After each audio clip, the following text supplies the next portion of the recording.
Hey guys, welcome back to the channel. और आज हम डिस्कस करने वाले हैं अग्नि कर्म। Actually we are going to finalise this chapter. तो आज हम फिनिश करने वाले हैं विच इज पार्ट 3 ऑफ अग्नि कर्म and this will result in the culmination of the chapter.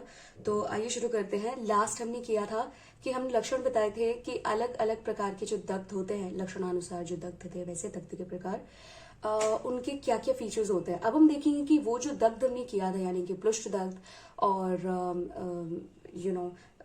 सम्यक दग्ध एंड देन दुर्दग्ध एंड देन अतिदग्ध, ये जो 4 प्रकार के दग्ध होते हैं, इनकी चिकित्सा कैसे करेंगे इन केस अगर हमको वैसा दग्ध देखने को मिला। तो आप याद करेंगे पिछले वीडियो से, तो पृष्ठ दग्ध को हमने तुत्थ दग्ध भी वाग्भट ने कहा था, और आपने इमेजिन किया था एक ब्लैक चारकोल कलर्ड हैंड। और उसके बाद फिर हमने बात की थी दुर्दग्ध की। तो दुर्दग्ध में आपने इमेजिन किया था एक रेडिश ब्लिस्टर्ड अपीयरेंस, जहां पे इन्फ्लेमेशन है, रेडनेस है, एडिमा है और ब्लिस्टर्स है ढेर सारे, यानी कि अत्यधिक स्फोट और चोश और ये सारी चीजें वहां पे थी। दाह लालिमा राग। फिर हमने बात की थी सम्यक दग्ध की। तो हमने कहा था कि सम्यक दग्ध के अंदर आपको वो सारी चीजें मिलेंगी जो कि हमने पहले सम्यक जो धातुगत दग्ध थे उनके लक्षण पढ़े थे। जैसे कि त्वक में हमने लक्षण पढ़े थे, तो हमने दुर्गंधता पढ़ी थी, हमने शब्द प्रादुर्भाव पढ़ा था, और हमने ये पढ़ा था कि बेसिकली जो त्वक है, जो मांस है, उनके अलग अलग लक्षण होते हैं। तो वो सारे लक्षण का प्रेजेंट रहना, ताल फल का के जैसा वर्ण जो हमने लास्ट क्लास में डिस्कस किया था, दैट्स सम्यक दग्ध फॉर यू। और उसके साथ ही हमने किया था अतिदग्ध, जहां पे आपने इमेजिन किया था एक 3rd या 4th डिग्री बर्न, जहां पे जॉइंट्स, ऑर्गन्स डिसलोकेट कर रहे हैं, फ्लैश बर्न करके हैंग कर रहा है, बोन में नेक्रोसिस शुरू हो गई है, things are melting off basically, और आपको उपद्रव मिल रहे हैं, जैसे ज्वर, तृष्णा, दाह, मूर्छा, ये सारे उपद्रव मिल रहे हैं आपको। तो दैट वाज अतिदग्ध। अब हम देखेंगे उसकी चिकित्सा कैसे करते हैं। तो सबसे पहले आएंगे प्लुष्ट दग्ध पे। तो प्लुष्ट दग्ध में आपने उष्णोपचार करना है। अच्छा, अब दिस इज वेरी कंफ्यूजिंग कि भाई ये तो दग्ध है, फिर हम इसमें उष्णोपचार क्यों कर रहे हैं। तो सबसे पहली बात तो हम देख लेते हैं कि उष्णोपचार कैसे करते हैं प्लुष्ट दग्ध यानी तुत्त दग्ध में।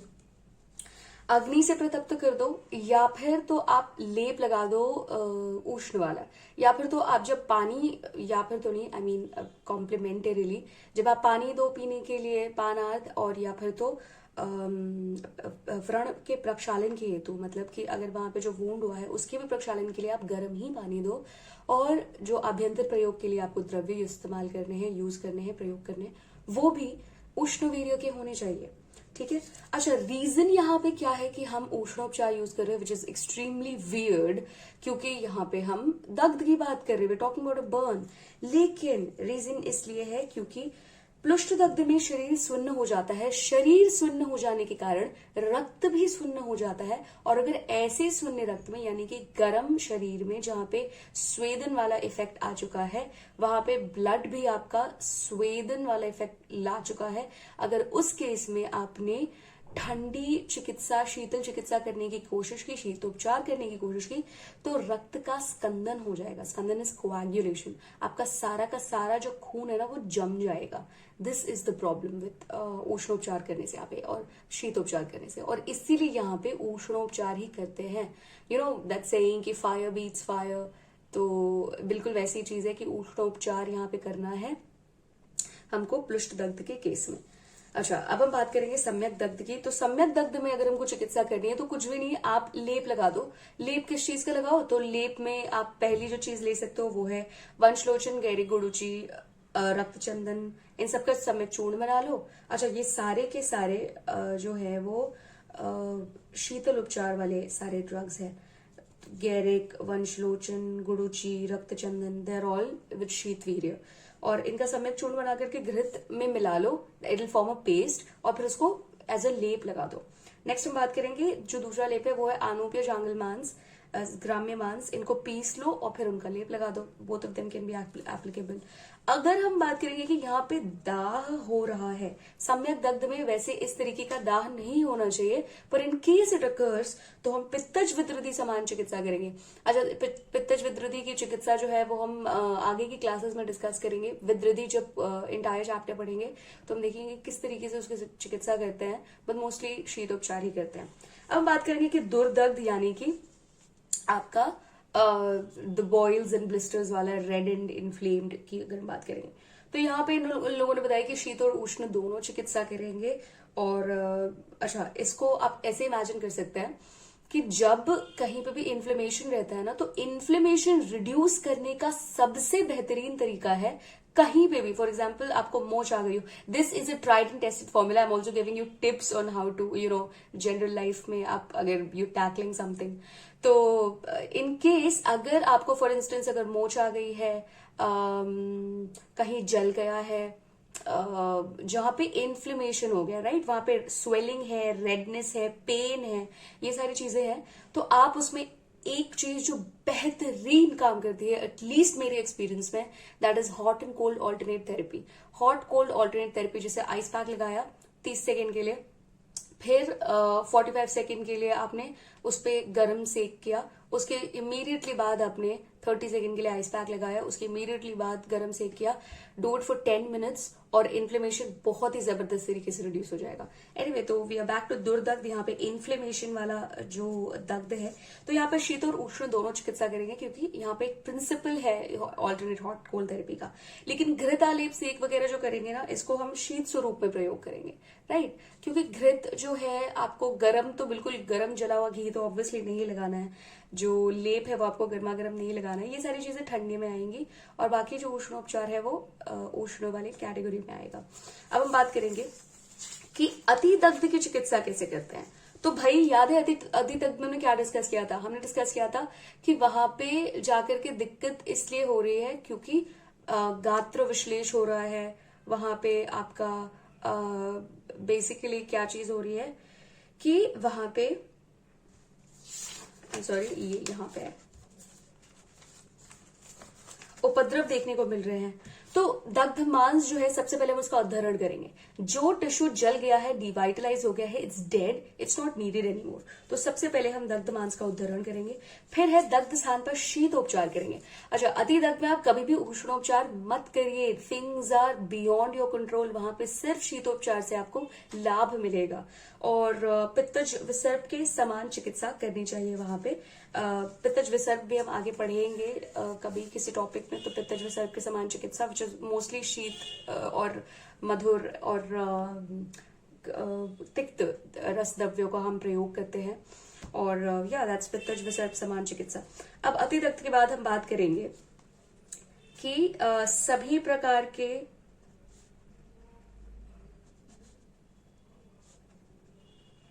में निवारणार्थ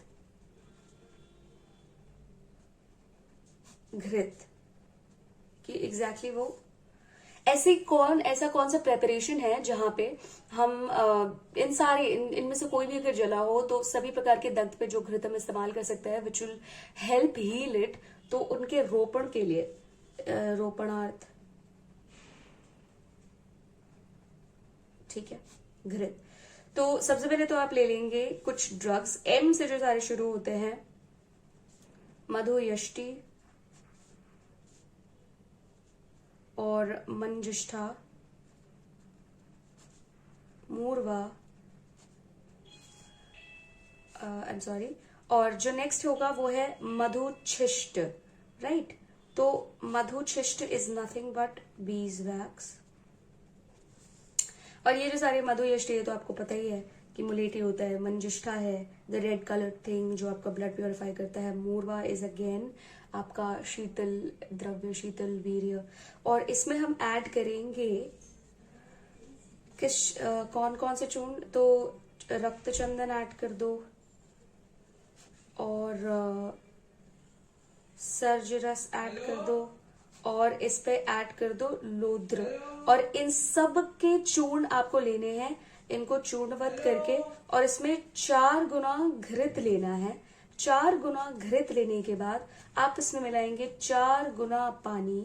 और जब इसको आप इतना रिड्यूस कर दो कि सिर्फ घृत बचे, तो आपका ये जो ऑइंटमेंट तैयार हो गया। आप सभी प्रकार के घृत जो दग्ध है उसमें निवारणार्थ ये ऑइंटमेंट, ये इमोलिएंट आप यूज कर सकते हैं।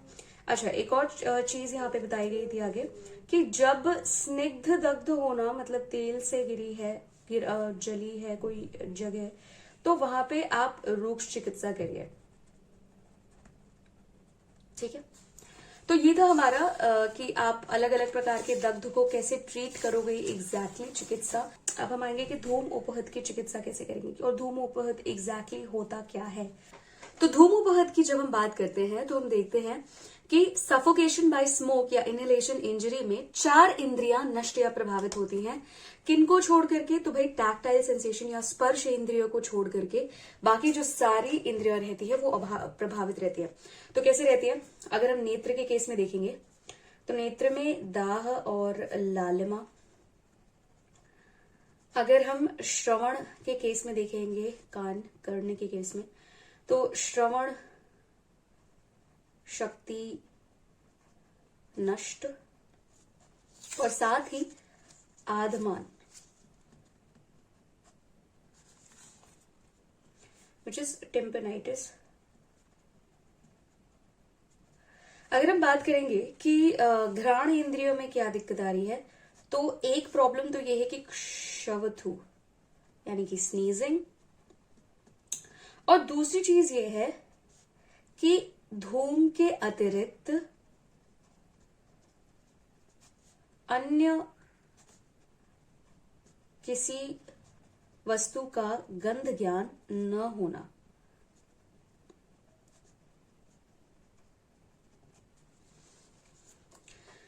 और जो नेक्स्ट चीज है वो है रस। तो रस ज्ञान नष्ट हो जाता है, राइट। इसके अलावा जो दूसरे सिम्टम्स हमको इनहेलेशनल इंजरी के अंदर मिलते हैं वो है आपका कास, श्वसन क्रिया में उपद्रव। ऑब्वियसली हमको पता है कि आप सही तरीके से ब्रीथ नहीं कर पाएंगे। इन जनरल अगर आपको सिर्फ हाइपोक्सिक हो जाते हैं, ऐसे जगह पे चले जाते हैं जहां पे आपकी CO2 बढ़ जाए, तो सिर्फ उस कंडीशन में ही आप यू स्टार्ट लेबर्ड ब्रीदिंग। तो वैसे ही श्वसन क्रिया में उपद्रव स्टार्ट हो जाता है, राइट। और दूसरी बात कि सधूम निश्वास, इसका मतलब कि जब आप एक्सेल करेंगे तो एक्सेल स्मोक के साथ आएगा, राइट। उसके अलावा ज्वर, तृष्णा, दाह, इन चीजों से जो व्यक्ति है वो दुर्बल होकर के और उसको मूर्छा हो जाएगी। तो ये हमको कुछ सिम्टम्स दिखाई देते हैं जब हम धूम उपहत या सफोकेशन बाय स्मोक या इनहेलेशन इंजरी की बात करते हैं। अब हम देखेंगे कि इसकी चिकित्सा कैसे करेंगे। तो इसका जो मैनेजमेंट है ना, वो इस चीज पे बेस्ड है कि अगर ये हमारे सारे सेंसेस में गया है धूम, तो इसका मतलब हमको उन सेंसेस को क्लैरिफाई करना पड़ेगा, उनका शोधन करना पड़ेगा। तो उन चीजों को करने का जो जरिया है, यानी कि आपका ये जो सारे के सारे ये जो इंद्रियां प्रभावित हुई हैं, इंद्रियों की संज्ञा वापस लानी है और उनको, और जो कोष्ठ है, जो बॉडी है, उसकी शुद्धि करनी है। तो आप वमन कर्म करो, नस्य शिरोविरोचन करो, कवल, और जो चौथी चीज है वो है आहार कैसा देना है। तो सबसे पहले अगर हम बात करेंगे वमन की, तो वमन तो सबसे पहली बात तो फर्स्ट लाइन ऑफ ट्रीटमेंट है इनहेलेशनल इंजरी में आयुर्वेद के अंदर। किस चीज से वमन करा सकते हैं? इक्षुरस से करा दो, गोक्षीर से करा दो, अम्ल मधुर किसी भी रस से करा दो,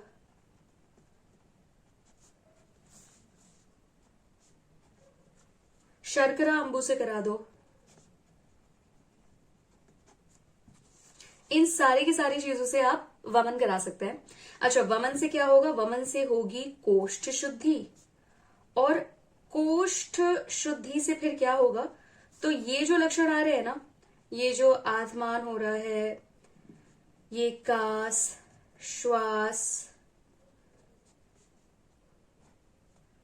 और ज्वर, दाह, ये जो सारे प्रॉब्लम्स आ रहे हैं ना, ये प्रॉब्लम्स आना बंद हो जाएंगे। यानी कि ये जो प्रॉब्लम है, ये जो उपद्रव है, ये शांत हो जाएंगे। ये होगा हमारा वमन से फायदा। नेक्स्ट जो हम बात करेंगे वो ये है कि अब वमन के बाद आप किस चीज को कराएंगे। तो भाई वमन के बाद नंबर 2 पे है हमारा नस्य। नस्य से हमारा क्या हो रहा है, वमन के बाद एक्चुअली कवल है, क्योंकि वमन के बाद हम कवल करा रहे हैं, राइट। तो कवल में हमने क्या यूज किया है, तो कवल में हमने यूज किया है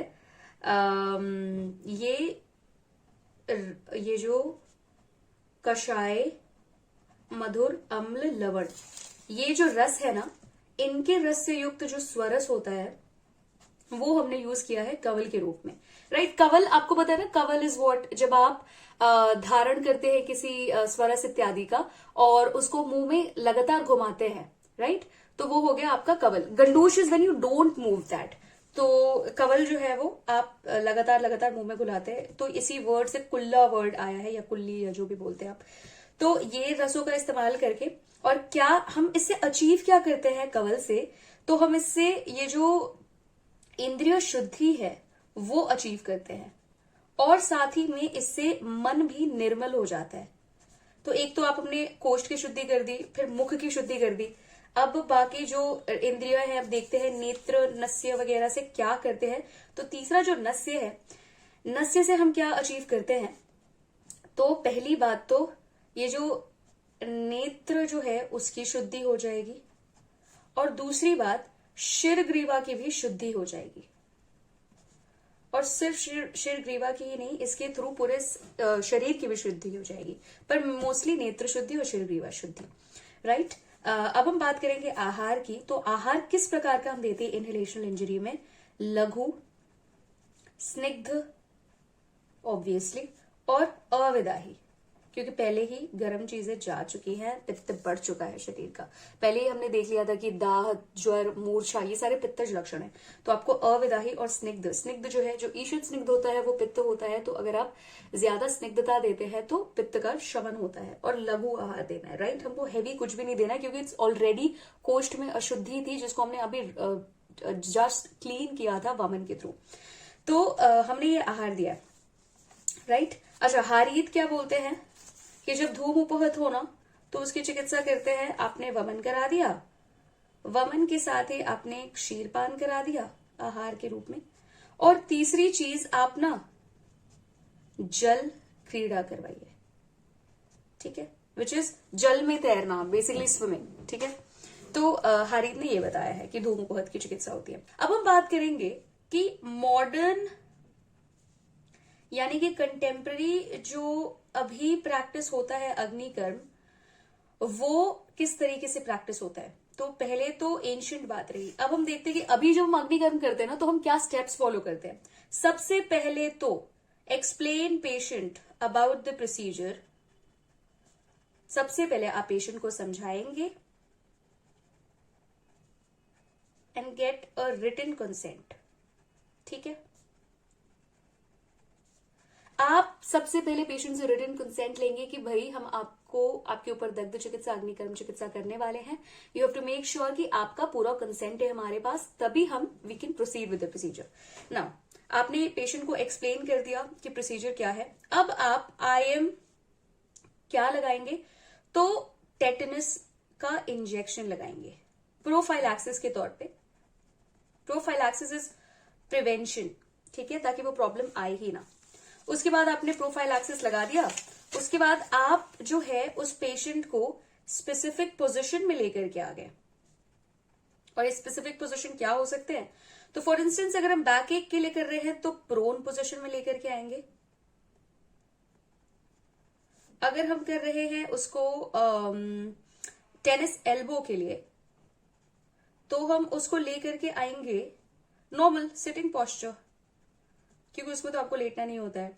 प्लांटर कॉर्न के लिए फॉर इंस्टेंस अगर हम कर रहे हैं, तो प्लांटर कॉर्न में हमारा लाइंग पोजीशन होगा सुपाइन, यानी कि स्पाइन के सहारे। नाउ आपने पोजीशन भी स्टैब्लिश कर दी। अब हम क्या करेंगे कि आप थर्मल कॉटरी जो मशीन है या अपनी जो शलाका है उसको रेड हॉट करिए, राइट। आजकल थर्मल कॉटरी की मशीन आती है डायरेक्टली, उसमें जो रेगुलेटर होते हैं आप आराम से वहीं पे हीट कर सकते हो, don't need to go to the gas burner या वहां पे फ्लेम की जरूरत नहीं पड़ती है, इट्स ऑलरेडी हीटिंग। तो थर्मल कॉटरी या शलाका को रेड हॉट करेंगे, साइट को मार्क करेंगे, पेशेंट को अश्योर करेंगे, और फिर क्या लगाएंगे, वहां पे आप क्या लगाएंगे, तो प्रक्षालन करेंगे। किस चीज से प्रक्षालन करेंगे, नहीं तो एंटीसेप्टिक लगा दिया या त्रिफला पाथ भी लगा सकते हैं, लेकिन आपको ध्यान रहना चाहिए कि alcohol based spirit based solution नहीं होना चाहिए, क्योंकि वो इनफ्लेमेबल होता है, तो इसीलिए हम अवॉइड करेंगे, राइट। एंटीसेप्टिक आप लगाओ, लेकिन अब सिर्फ वहां पे आग लगाने जा रहे हैं, अग्निकर्म करने जा रहे हैं, मेक श्योर कि इनफ्लेमेबल चीजों का इस्तेमाल ना हो, राइट। अब आपने ये कर दिया, ठीक है, पेशेंट को श्योर कर दिया। अब आप वहां पे जाकर के अग्निकर्म करिए, और सबसे ज्यादा पेन के केस में मोस्ट टेंडर पॉइंट पे, कभी भी जब दर्द हो, अच्छा एक क्वेश्चन है आप लोगों से कि पेन और टेंडरनेस के बीच में क्या डिफरेंस होता है, प्लीज कमेंट सेक्शन में लिख करके बताइए कि पेन और टेंडरनेस में आपको क्या लगता है, जो हम नेक्स्ट वीडियो में क्लियर करेंगे, राइट। तो मोस्ट टेंडर पॉइंट पे इन केस ऑफ पेन, और मोस्टली मसल का पेन रहता है, और प्लांटोकॉन के केस में उसका जो रूट है ना, हमको वो जलाना होता है, otherwise there is chances of recurrence, कि वो बार बार होता रहेगा जब तक आप उसका रूट जो है उसको कॉटराइज नहीं करेंगे। अग्निकर्म कर दिया, अब तुरंत वहां पे फ्रेश एलो का पल्प लगाएंगे, एलोवेरा का पल्प लगाएंगे, to subside the burning sensation, ठीक है। और उसके बाद आप घृत मधु का जो मिक्सचर है उससे अनॉइंट करेंगे, और उसके बाद स्टेराइल बैंडेजिंग कर लेंगे। अच्छा एक और चीज है यहाँ पे, ट्रिविया ये है कि बर्न के वुंड में हम कभी भी बैंडेजिंग नहीं करते हैं, कॉन्ट्राइंडिकेटेड रहता है, लेकिन सिंस हम ये मेडिकेटेड बर्निंग कर रहे हैं यहाँ पे, तो हम यहाँ पे स्टेराइल बैंडेजिंग कर सकते हैं, ठीक है। So that's the catch here. और ये हो गया हमारा कि मॉडर्न अग्निकर्म की प्रैक्टिस हम इस तरीके से करते हैं। अब जो नेक्स्ट टॉपिक है वो ये है कि अलग अलग प्रकार के दग्ध की चिकित्सा हम कैसे करते हैं। तो अगर उष्ण वायु या आतप से, यानी कि फॉर इंस्टेंस अगर लू लग गई है किसी को, तो शीतोपचार करना चाहिए। अगर किसी को शीत वायु से या वर्षा इस तरीके की चीजों से हुआ है, तो उसमें स्निग्ध भी और साथ में उष्णोपचार भी करना चाहिए। और अगर कोई इंद्र वज्र से यानी कि लाइटनिंग से स्ट्रक है, तो उसके केस में सबसे पहली बात तो आप चिकित्सा ना करें, अचिकित्सीय होता है। क्यों? क्योंकि इसमें चांसेस नहीं होते कि पर्सन सर्वाइव करेगा। अगर सर्वाइव कर गया तो आप उस पे अभ्यंग कर सकते हैं, परिषेक कर सकते हैं, प्रदेय लगा सकते हैं, स्नेह दे सकते हैं उसको, ठीक है। ये सारी चीजें आप दे सकते हैं इन केस अगर सर्वाइव कर गया। वैसे तो इसमें बहुत ज्यादा चांसेस नहीं रहते हैं कि लाइटनिंग के बाद पर्सन सर्वाइव करेगा, बट इन केस सर्वाइव कर गया इंद्र वज्र से, तो अभ्यंग, परिषेक, प्रदेय और स्नेह, ये सारी चीजें आप दे सकते हैं। अब हम बात करेंगे कि मॉडर्न मेथड्स क्या है कंटेम्परेरी टू अग्निकर्म। तो ये जो हीटिंग थेरेपीज होती है ना, ये इस टाइप की होती है। डायरेक्ट हीट थेरेपी, जिसको हम थर्मोथेरेपी भी बोलते हैं, electrotherapy, UV, laser, major, cauterization. तो ये हमको कुछ तरीके मिलते हैं, राइट। हीटियोथर्मोथेरेपी, इलेक्ट्रोथेरेपी, यूवी, लेजर, मेजर और कॉटराइजेशन।